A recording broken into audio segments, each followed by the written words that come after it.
either the positive supernatural or the negative supernatural. One of them will teach you. If you don't believe the one that is truth, don't worry, the other one will teach you. When it starts, you will now learn to run. If you don't believe in the light, darkness will teach you. The only area where the devil gains an upper hand is that area where you don't have somebody that has answered a call to start addressing it. Okay, let me show it to you. Exodus chapter 3, look at verse 6. Moreover, I'm the God of your fathers, the God of Abraham, the God of Isaac, the God of Jacob. And Moses hid his face, for he was afraid to look upon God. I want you to notice what is about to happen here. There is a problem. The children of Israel are in bondage, they are suffering. And the children of Israel are crying to God for the solution. It came to pass in the process of time, the king of Egypt died. The children of Israel sighed by reason of their bondage. They cried, and their cry came up to God by reason of their bondage. If prayer alone solves the problem, prayer will have solved it here. Because God has heard the prayer. Look at it. Their cry came up to God. And that's what God has asked us to address this weekend. And God heard their groanings. And God remembered his covenant with Abraham, with Isaac, and with Jacob. And the Lord looked upon the children of Israel, and God had respect to them. Look at all the elements, 23, 24, and 25.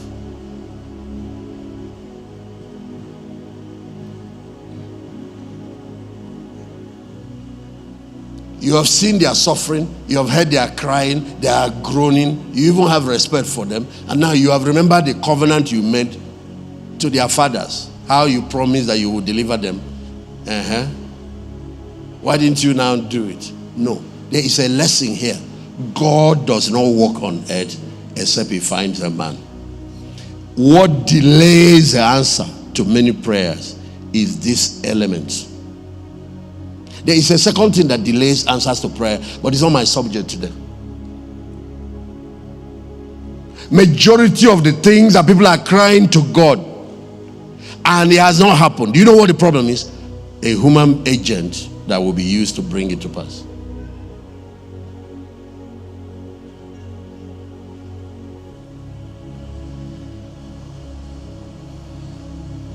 Don't pray and leave your brain hanging.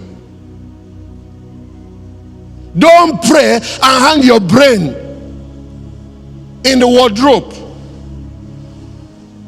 What the Bible says is that God is able to do exceedingly, abundantly, above what we ask. That's prayer or think. So he said, pray and think. Pray and think. Pray and use your creativity. Pray and use your innovation. Pray and come up with solution.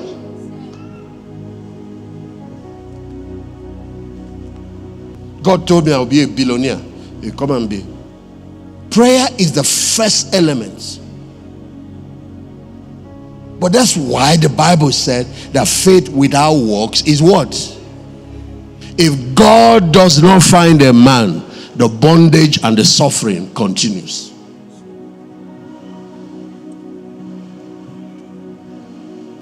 The Lord now came introducing himself. He said, I'm the God of thy fathers, the God of Abraham, the God of Isaac, the God of Jacob. And Moses hid his face, for he was afraid to look upon God. I want you to now watch how God answers prayers. Prayers have been prayed in chapter 2. It has reached heaven. God has heard. Let's see how he answers it. Verse 7. And the Lord said, I have surely seen the afflictions of my people which are in Egypt. This is, I told you that all the angels of mine were told to stand, to go to war behind us. And I was called up and told why. And this is what they were reading for me. I said, what is the instruction? It said, the Almighty said, there are many prayers that have come up that he has answered. And there are cries from the people. And he listed a series of things that he has answered. But none of them will show up till somebody goes to war to implement it. There are business issues. There are career issues. There are family issues. There are fertility issues. There are health issues.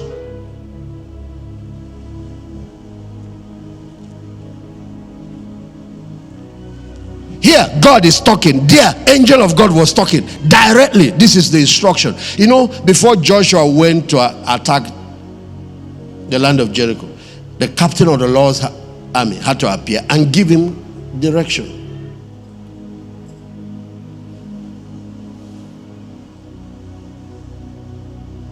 God said, so much has reached me, and I have heard,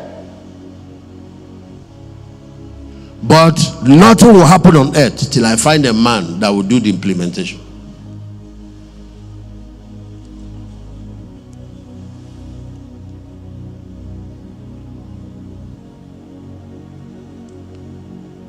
I've surely seen the afflictions of my people. So God hates it when people are hurting.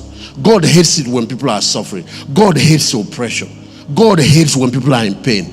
God hates when people are going through poverty and struggling. God hates all those things. But how do you now provide this problem of praying and leaving it only for God to do? Is the biggest problem of the church in Africa.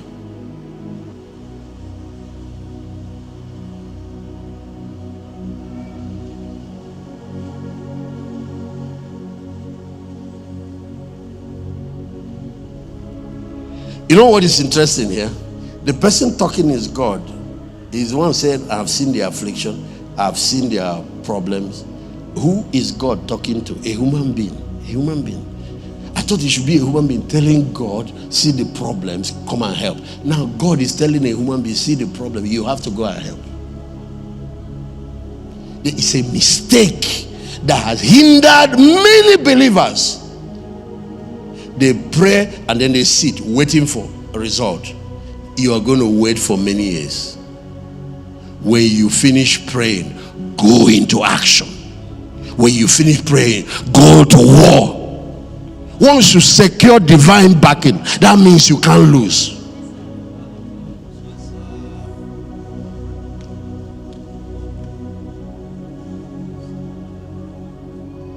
You sit down, you are praying for souls. Then you are expecting angels to go and win the soul. When you finish praying, carry men into the street, deploy people.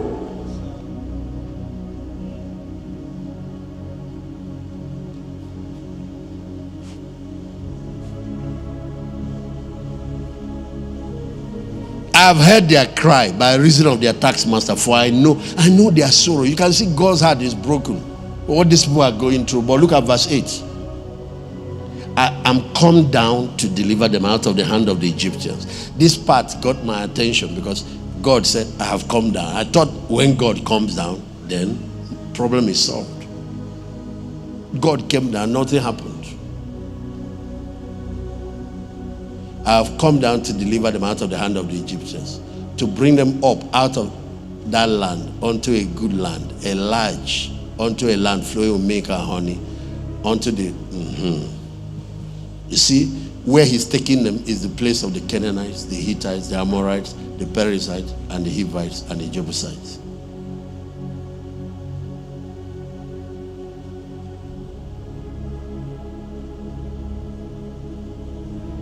Can I get 7 guys?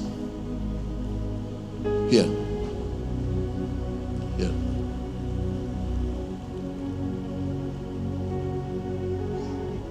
No, you have to be on this side, facing this way. You have to be together here, facing this way. Let's appoint Oga with white as Pharaoh. You are the tormentor, the chief tormentor. These are your army. The army of Pharaoh is 1 million soldiers. All of them died in the Red Sea. 1 million. My dear, come. This is the girl under oppression, being harassed by all of you. How wicked you are. This small girl. And she has been crying to God.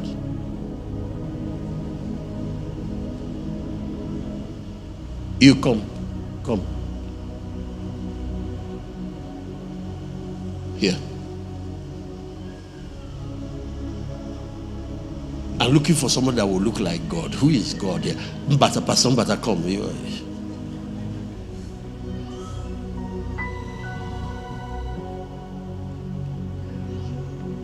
Here. All of you have been wicked, harassing this girl. She has been praying to God. God now came down and said, you are the one that will go and get this girl out of this mess. And you will take care of all these people. Can this one man defeat 1 million soldiers? Eh? Now the reason God said he can do it is because there is something else behind the scene that will back him. The angels have been commanded to back him if he will go. God will back him. So he is not alone. But God will not come out in the physical and go and do it. God will not come out in the physical and go to Pharaoh. He will never do that. We're making a lot of mistakes here. There are a lot of things we are living. God will not come out and do it. And until there is a man to do it, this invisible army will not move. Okay. I need 7 men here. 7 men here.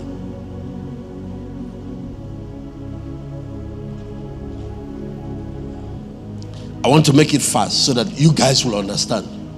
Are you up to 7?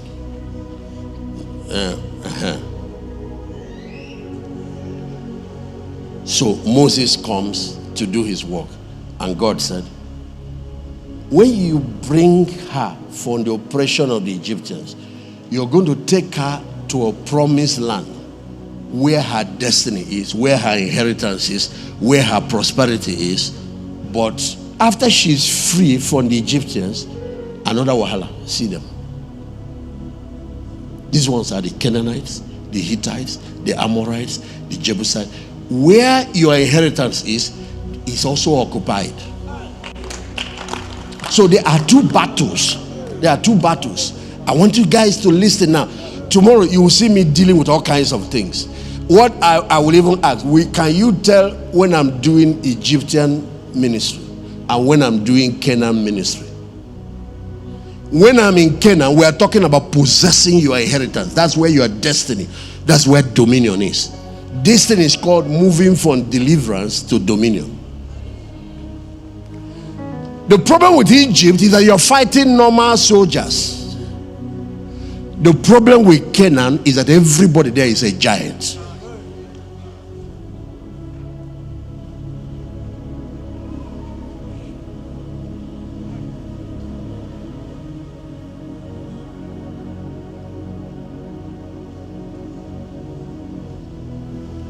And my sister, this is why every time somebody gives his life to Christ and the initial battle is fought, they start prospering, they are making progress. What many Christians do is halfway, somewhere here, things are working. They are not where they used to be. They are no more crying. They are actually, some of them have reached Mount Sinai, which is in the middle here. They are prospering, things are good, but they are not yet in the fullness of their destiny. Do you know what many of them do here? They get halfway. They say, leave that tithing, leave all this church thing, they forget. Leave all this praying and fasting. It's my hard work.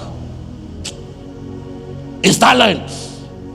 I've been to Harvard now, so all this church nonsense. But these ones are waiting for them. So once they throw God off, guess what these ones do? They just come and eat her like breakfast. The problem here is worse than the one here.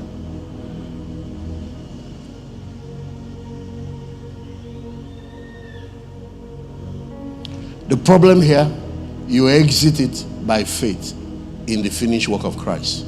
There are 2 major tools, but the whole ordinance is about 7 if you want to complete them. But 2 are the essential. Here, you need a Moses. You need a Moses. The real Moses actually is the one that died on the cross. The deliverer. Because you can't get yourself out. Number 2, you need the blood of the lamb slain. Remember what they did that night when they left? Do you remember? It's the blood that was slain. So it's faith in the finished work of Christ that gets you out. This place is salvation. This place is deliverance. This place is healing. This place is breaking of God. You remember my mom's family? All those things. This where? Yes, Egypt. All this type of bondage that will not allow you. This place where people are free from alcohol, from drugs, from sex addiction, from prostitution, from every evil that you find in Egypt. But the question is, after salvation, what next? After healing, what next? Just because you were blind, now you can see. Does it mean you are a prosperous person? There is another phase of moving into dominion. Because your destiny is to be kings and priests.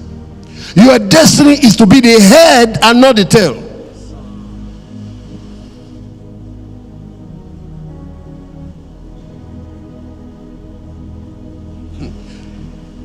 And what drives this dimension is covenant. Is operating the covenant like the way you operate your computer. And at this moment, that rod of Moses is not the means anymore. At this moment, you have to fight. You know, when they came out of here, they provide them manna, they provide them free food. You know, all those kind of things. The moment they enter this territory, manna says, if you don't fight, die of hunger. The reason we are showing the two ends is because we are not all on the same level. There are many that are still here. Poverty, demonic oppression, sickness, curses, foundation. Some are still bound by sin. So that's what their problem is. But there are people that are not living in sin. They have come out of this one. They are born again. But the dream, the destiny God gave them, they are not in it yet. Here, you have to fight your way through. That is why when Moses completed the job here, God was now trying to transit him to a warrior leader, a warrior. He led the battle against the king of Og. He led the battle against those two giants on the other side of Jordan. He was to lead the battle, the remaining battle. The problem he was having is that he will not change the use of the rod. He thinks it's that old method that you must continue here. When God saw that he will not, the rod dimension of ministry, he will not. He told him it's better. Let me get somebody else who can fight. And that's why he got Joshua. Moses was supposed to lead them into the promised land, spend 40 years before dying. The mindset of deliverance cannot deliver dominion. The mindset of dominion is completely different. Now, that's why we're declaring next year the year of fourth dimension, because the 12 laws that deliver dominion are all laws of fourth dimension. The laws that give deliverance are the revelation of the cross. I'm sure you have heard PCJ. That's what gives you deliverance. It's that lamb whose blood that was shed. But what gives dominion is operating the laws of fourth dimension. Some of them are nodding. Which one is fourth dimension? The realm of the spirit is what governs the realm of the physical. You have to know how to operate the laws. And I will show you one or two things now in a few minutes. Of all the laws of fourth dimension, of all the 12 laws, okay, one of the laws of fourth dimension is worship. Worship.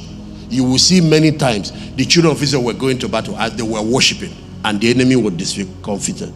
The enemy was defeated. You remember that? Like during Jehoshaphat, for example. One of the laws of fourth dimension is prevailing prayer. Like prayer and fasting. Here, you don't need to fast. All you need to do is believe in what Jesus did for you, and you receive. You see here, you have to fast too.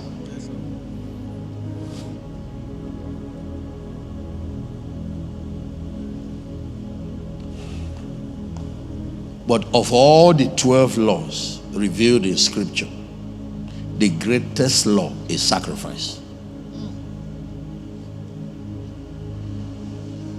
Be listening now, because some of you sit in church and just pay lip service to this thing.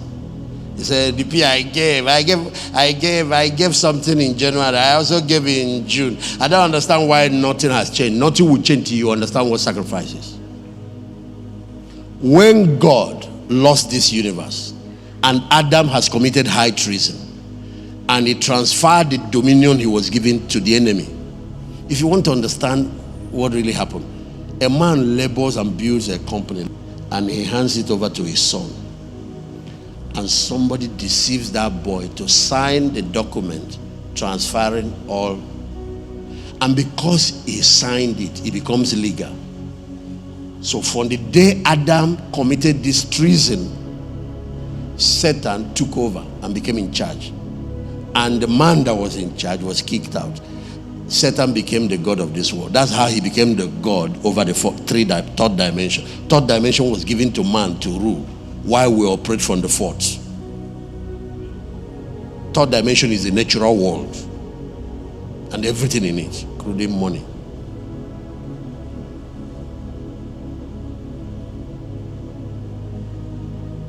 So I want you to notice that God did not call all the angels and say, let's do worship so we can recover the earth and recover human beings. Of course, they worship in heaven 24 hours. He did not solve the problem. Neither did he say, let's call for prayer and fasting. By the end of it, we'll break the power of this devil and recover what was lost. Prayer and fasting is very powerful. What did God do to recover the lost inheritance? He took his only son, the heir apparent to the throne, the only begotten. Anytime you see the Bible write and bring that word only, is letting you know there was no other brother after this boy.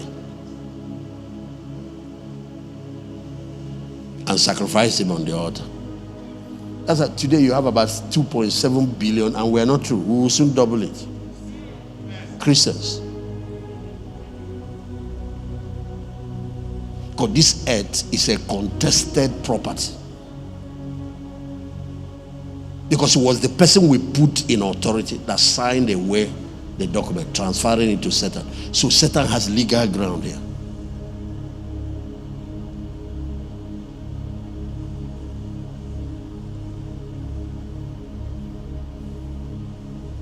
So even though God has made a covenant to Abraham that he will give them this land, they have to fight. That tells you that the devil does not hear word.